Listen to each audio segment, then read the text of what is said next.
అందరికీ నమస్కారం అండి.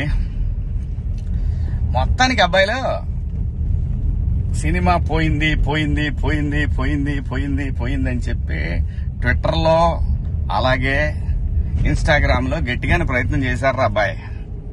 అరే అబ్బాయి, ఒక విషయం చెప్తాను, గుర్తుపెట్టుకోండి. సినిమా బాగాలేకపోతే మార్నింగ్ షో తర్వాత ఎవడు రాడరా అబ్బాయిలో. అలాగే మీ పేటీఎం బ్యాచ్ ఎంత తగులుకొని ఈ సినిమాని నాశనం చేయాలని ట్రై చేసినా నాకు వచ్చే లాస్ ఏం లేదు అబ్బాయి. గుర్తుపెట్టుకోండి ఈ మాట. నేను మంచి సినిమా తీశాను, అది బాగుందా బాగాలేదనేది మిక్స్డ్ టాక్ అని ఒకటి మొదలు పెట్టారు మీరు. ఆ తర్వాత ఇన్స్టాగ్రామ్ లో అలాగే ట్విట్టర్ లో మీ ఇష్టం వచ్చినట్టు రెచ్చిపోయారు. సినిమా రిలీజ్ కాకముందే వాడికి ఒకటే 1000 సబ్స్క్రైబర్లు ఉన్నారా నీకు పేటిఎం వర్తిస్తుందిరా, నీకు 1000 సబ్స్క్రైబర్లు ఉంటే మీకు పేటిఎం వర్తిస్తుంది.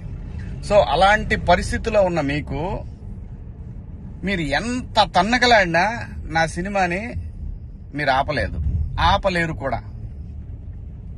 సో నా సినిమా బాగుందా లేదా అని డిసైడ్ చేయాల్సింది ఆడియన్స్. మీరు మొత్తానికి మీరైతే గెలిచారు రాబాయ్, మీరైతే గెలిచారు. ఏది సినిమాకి జనాన్ని ఆపడానికి ట్రై చేశారు, కొంతవరకు గెలిచారు. కానీ సినిమా చూసినోడు నలుగురికి చెప్తున్నాడు రాబాయ్, 4 రోజులకి ఎక్కుద్ది, లేదంటే వారానికి ఎక్కుద్ది, కానీ సినిమా ఎక్కుద్ది. రాసుకోండి ఇది. ఈ సినిమా పేటిఎం డబ్బులతో తీయలేదురా, నేను కష్టపడి 1.5 సంవత్సరం తీసా. నేను మొత్తాన్ని గట్టిగానే ట్రై చేశారు అబ్బాయి. మనం ఇక్కడి నుంచి మాట్లాడుకుందాం.